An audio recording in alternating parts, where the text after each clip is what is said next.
Alright, so we have gang wars, completely new areas, and lots more secrets and changes coming up with update 2.0. Cyberpunk feels more alive than it's ever been, and in many ways feels like a totally different game.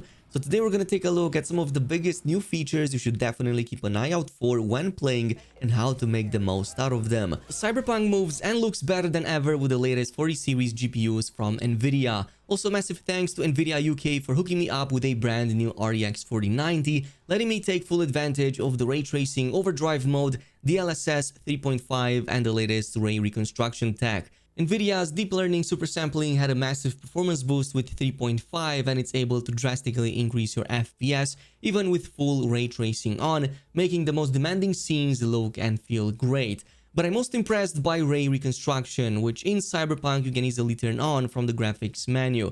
This lets you improve ray traced image quality to insane new levels, so much so that you can clearly see all the text and graphic details from the moving billboards in the puddles below. Ray tracing also makes your game more realistic than ever with the latest Overdrive mode, which brings direct illumination for every scene. So you can have thousands upon thousands of objects emitting ray traced lights, which the game fully renders, from neon signs to LED billboards, to accurately cast those colors over the entire scene, just like in real life. So totally check out the latest Nvidia RTX powered GPUs using my links down below, get the massive boost in quality and performance that you deserve. And I'll give another huge thanks to Nvidia for being the sponsors of this video.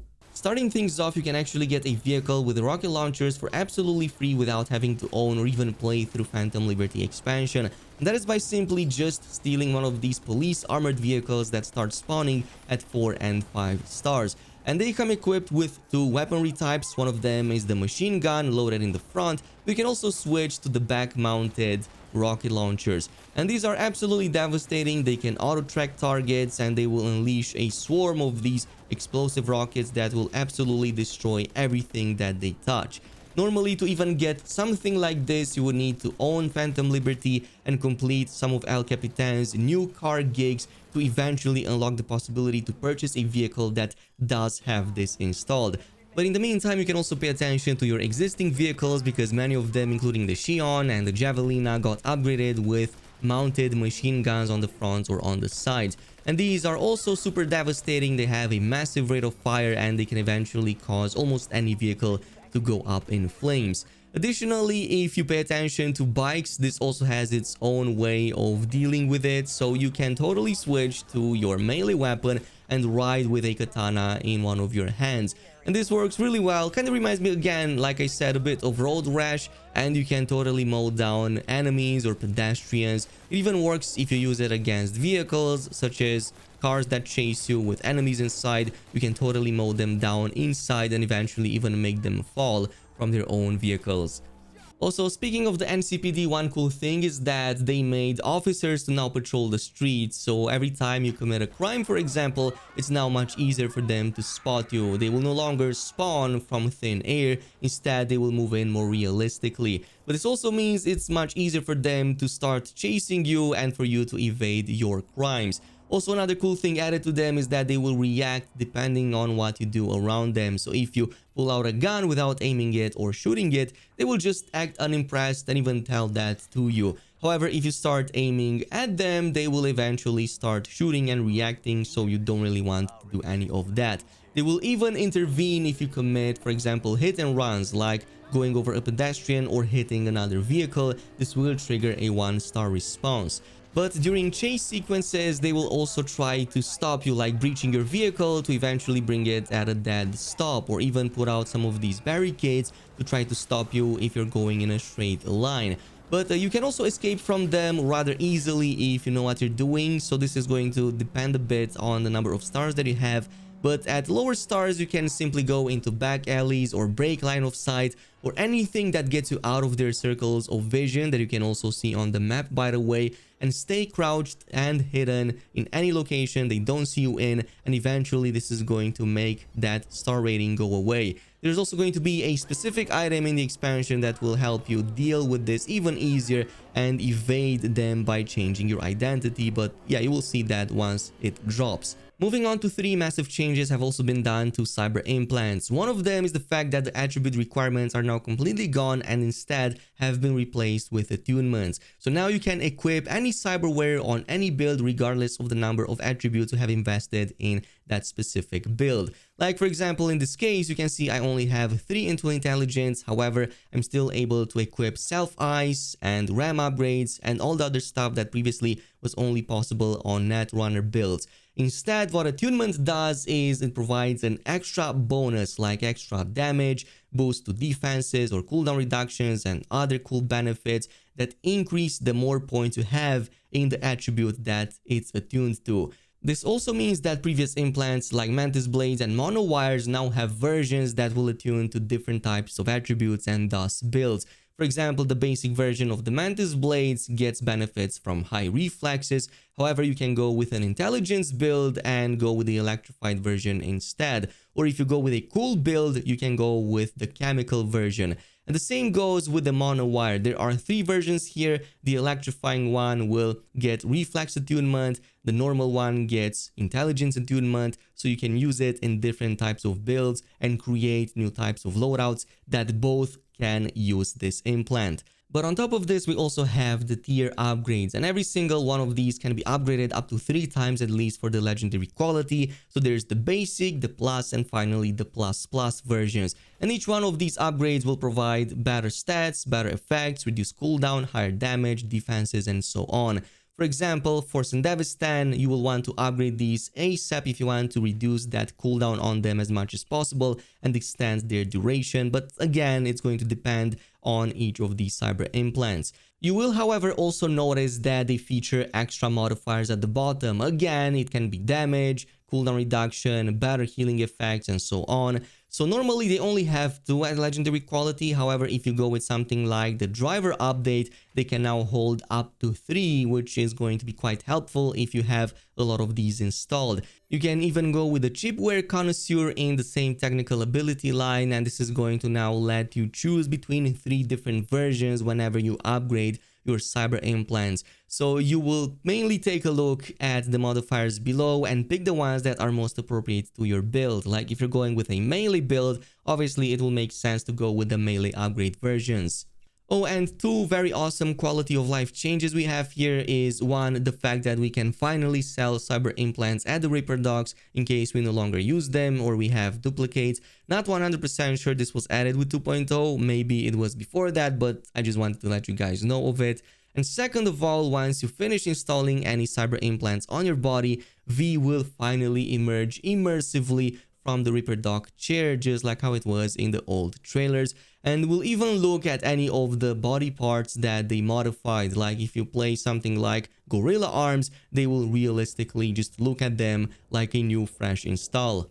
Moving on to 4, like I said, skill progression has been redesigned and now it is featured in its own particular screen. It's split into 5 categories following the 5 different skill trees. So we have Headhunter, Netrunner, Shinobi, Solo, and Engineer. Each will be leveled up as you perform different things. So if, for example, you use a lot of headshots, you will upgrade Headhunter, like if you use sniper rifles and all that. If you use quick hacks, obviously, it's going to upgrade your Netrunner. And you will notice that many of these perks have also been completely redesigned here, and many of them, especially towards the end at level 50 and 60, are completely busted. So they can give you some massive boost to recharge and damage, even complete new functionalities. Like for example, the Headhunter is going to prolong the effect you have during stealth for 3 seconds after breaking it or entering combat. Like for example, having the massive boosts to damage while stealthy, having that for 3 more seconds is absolutely insane. Plus, you can even extend the duration of optical camo and even increase damage. Also, the Netrunner finally gets its see-through walls abilities again, especially if you use the overclock, so nice to have that again. And also you have like the Engineer, which is going to make Fury a very awesome ability to now also release various EMP blasts. You can totally create a Fury build and exceed the limit of your cyber implants. When speaking of cyber implants and progressing through these skill shards, you don't just progress them by defeating enemies or performing different tasks, but also by finding skill shards in containers as well as upon enemies. So you will oftentimes notice this, especially when completing missions, but even more so during NCPD scans. Once you unlock or open these caches, there are a ton of them inside, from like normal, uncommon, all the way to legendary. So the higher quality, the higher the XP they give towards that skill progression. But they can even drop from enemies. Totally worth it to always check bodies just in case. Coming up to the fifth category, a massive change to the open world is the fact that gang wars can and will spontaneously burst in almost any corner of Night City. You will oftentimes notice gangs fighting each other, or the NCPD, or like having a bunch of animals attacking the scavs or the moxes and so on. I think that is pretty awesome, and I even spotted a bunch of new enemies, like having one of these, for example, like maelstroms with some of these mantis blades attached. They will just start attacking some of the other guys, or scavs getting attacked by the moxes. Many of these. And by the way, you can totally have the police, for example, fall into a trap, like leading them into a gang infested territory, and the moment you do that, you're going to notice that they will get attacked by the gangs. So you can use these at your own advantage. Number 6, did you know that the airport in Night City right here onto the left side has finally opened? So this is now an area you can go to, and it's fully explorable. Now this is mostly tied to the expansion, but you can also go there at level 50 and before even playing. Now I'm not 100% sure it's available without the expansion installed. However, you can still totally just explore most of the areas inside. And if you do, I totally recommend going to the pharmacy right here and buying this permanent health upgrade from the dude inside. Now, normally there's also another area after the checkout here for the international, well, flights, but you can't access it unless you probably mod or find a way to clip through walls. But there's an even bigger area behind it, which is really cool. But moving on next, bunny hopping is back and better than ever thanks to the new dash mechanic you can find in the reflex skill line. So if you ever played Cyberpunk during its heydays, like during patch 1.0 back in the days, you kind of remember that V was much better at traversing the streets, even faster than any possible vehicle. Well, that is back, and it's now even better. There is even a way to upgrade your dash to no longer consume any stamina when you do it in the air or if you double jump. So you can combine all of these animations to traverse everything much faster. It's one of my favorite ways to just move around Night City. Plus, in combat, it's absolutely devastating and a much needed upgrade for many of the builds, especially in melee range. Moving on to number 8, all the Netrunner vendors around Night City have been revamped and are now much more useful than ever. You can now access their inventories and buy some very cool Netrunner related gear, as well as quick hacks. So many of these gear pieces are the ones that are most desirable, of course, including the suits and the visors. Plus, they come with their own specific, well, bonuses like the quick hack, upload speed, and damage reduction from quick hacks and all of that. Plus, you can buy, the higher level you are, some of the higher level quick hacks. You can buy pretty much all of them, including some of the new ones, and add them to your cyber deck if you want to go with a Netrunner build. Now, speaking of legendaries, crafting is no longer tied to technical ability and instead is now available for everybody, which means that even if you don't invest any points into it, you can now craft everything all the way to legendary quality. So weapons, gear, you name it, it's going to all be here, but it will still cost the same resources and you will have to unlock these by getting the blueprints the same old way. However, these are absolutely worth it and it works for literally everything. Also, one thing that has also changed in regards to gear is now they will no longer feature any mod slots. Instead, they are a lot more now pure cosmetics. So you will notice that many of the gear pieces have lost their mod slots as well as some of their bonuses. However, some of the gear still retains some of those bonuses, like for example, specifically themed ones.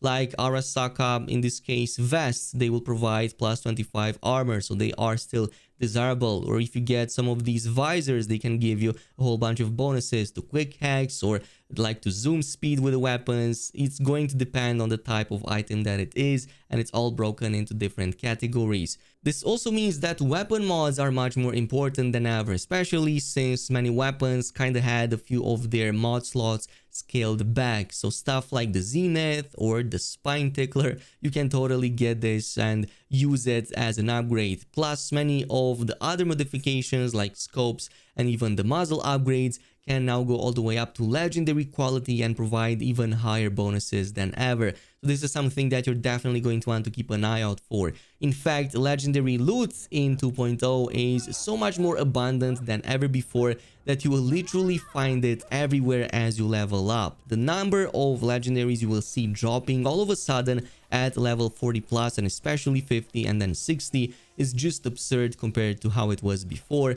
Like, for example, even finding a Jewel right here, one of the best shotguns in the game, randomly on some random table, full on legendary quality and tier 5 plus, which is just insane. But there's one massive change to consumables, especially the healing and the throwable items, and now they have gone through a massive revamp, especially the max dogs, the blood pumps, and all the other ones. Basically, now they function as a singular item, they no longer stack, and instead they will have multiple uses depending on your build and what benefits you get from the perks from different attributes. But in this case, they no longer get consumed, instead they work on a cooldown basis, and you can improve the cooldown as well as the max number of charges. This is done especially through the left line in the technical ability skill tree, which is where you will pick all of these bonuses to improve the cooldown, the charges, and the effects of all of these healing and throwable items. Also, the blood pump went through a massive change. Now it is going to be one of your go-to cyberware implants if you want to just have a dedicated healing button and don't want to use the bounce back and all the other stuff. Now, there are a couple more undocumented changes. One of them is the fact that for some reason, some of the time-limited gigs seem to no longer have a time limit. So, for example, the one involving Gary the Prophet, for some reason, spawned for me when I had 100% or almost 100% completion in this video right here. I finished everything, I was already in the end game, even finished the Phantom Liberty, and for some reason he spawned like he did in Act 1. And normally his mission chain should be done if you go by Act 2 and don't interact with him at all and help him with his cause.